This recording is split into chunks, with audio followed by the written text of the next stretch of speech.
In our glorious past, under Cromwell, when we knew how to take initiative, the monarchy was abolished in England and Wales. We had no example to follow, yet we did it. Now we have loads of examples to follow to inspire us and to improve on. Yet many still believe abolishing the monarchy will lead to a dictatorship.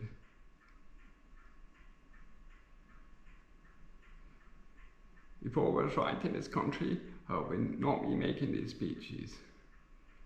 When we have to cancel HS2, when our armed forces are in a dire state, when an NHS is struggling, when in addition to this, we have strikes, that is a serious cause of concern and worry.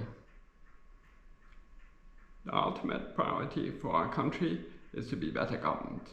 Recently, the way we have been governed has clearly been a disaster.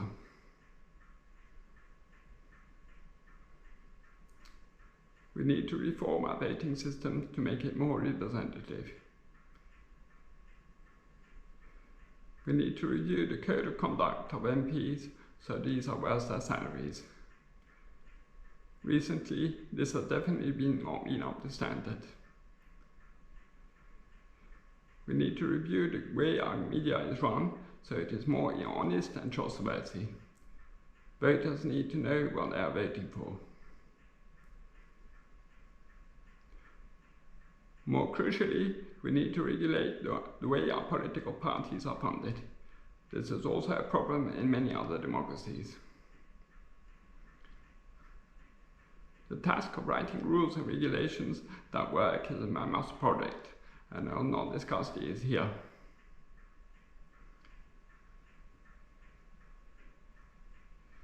Instead, I will talk about how HMRC could raise more money. That is clearly at the root of a lot of our problems. A nation needs to raise money in order to function. A country should be run just like any other business. Following the dismissal of HS2, all Rishi Sunak can do is propose tax cuts. If we were properly governed, the debate would be on how we to collect the maximum amount of tax without harming the economy. Clearly, workers, including well-paid ones, pay enough income tax. VAT is high enough. Pushing up corporate tax is meaningless, as all this will do is make our industry less competitive.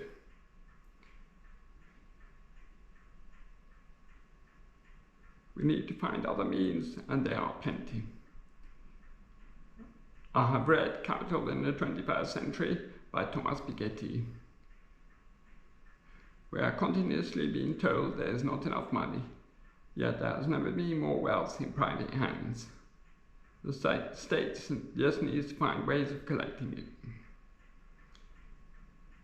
Labour is proposing downsizing non-domiciled resident status.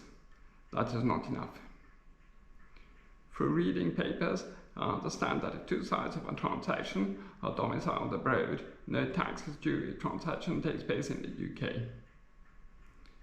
In other words, a rich Saudi sheikh and a corrupt Russian oligarch can exchange properties in this country without paying any tax to HMRC. That should definitely be abolished. It is fairly recent law anyway, from 50s or 60s, I don't know. Everything is so hushed up and it's very difficult to find information. I'm not an accountant either. One area where the British state could retrieve money is if we tax the income from rent more intelligently. It should be taxed like income tax. If you move to a higher bracket of income from rent, it should be taxed at a higher percentage. We also need to ensure HMRC always collects tax from rent, even in case where the owner is domiciled abroad. Property wealth should be seen as toxic wealth.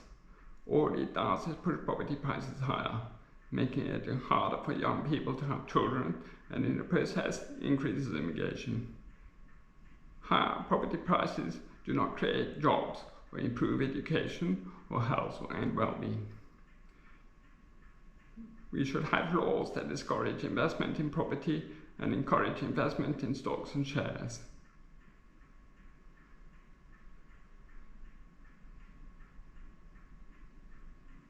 We should be able to retrieve huge amounts of tax this way.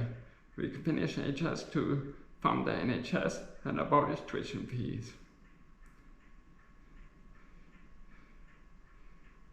We could improve training of our workforce and cut down immigration in the process. We could reconstruct our council home portfolio. The British state could go on an asset grabbing spree and have rent paid directly and in whole, which would increase the nation's revenue and give possibility of lowering other taxes. The British state needs to be run as a viable business. I cannot see how this would seriously harm the economy, but yes, it would make a lot of useless wealthy people a lot poorer. A note of warning here, some councils, such as Woking, have made very poor investment plans. We need to put in place procedures to prevent this situation from occurring. I am quite sure that in order to implement in a functional way, what I am suggesting is a lot more complex than the way I'm putting it. I just want to convince my audience our country is very bad at collecting taxes and very badly managed. Other countries have high-speed rail links which they can fund without North Sea oil and gas.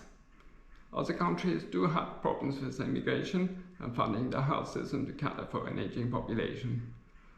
But those problems are nothing like of the scale we have here.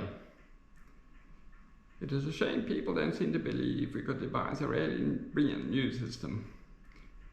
We have great minds in this country, to name a few: Isaac Newton, Ernst Rutherford, Alan Turing, Stephen Hawking. The talent for devising a really brilliant new system is there, we just need to find it. I am 53. I have worked as a software engineer for several startups. I have seen business processes move from slow and inefficient to extremely lean and efficient. It has been a real joy to see this happen. We could do the same in Great Britain and Northern Ireland. Instead of it being a company, it would be a country. This would be a golden opportunity to reform ourselves, so we change from being the sick man of Europe to one of the most advanced economies in the world. We need to start living in the 21st century and stop living in the 18th. Once again, Great Britain and Northern Ireland will be proud of itself. Of course, there will be some teething problems. There always is, but those will be sorted out. Let me make it absolutely clear here that in no way I'm calling for violence. At all times we need to respect the law. If we don't do this, it will lead to complete chaos. Finally, let me say I've attempted to be as honest as I can. I have not knowingly disseminated any lies or untruths. I hope my speeches will be an inspiration for others. Yes, my speeches are amateurish, but I don't have time to do a proper job here. Doing this is not my profession. Now I need to carry on training myself and looking for work. Bye-bye.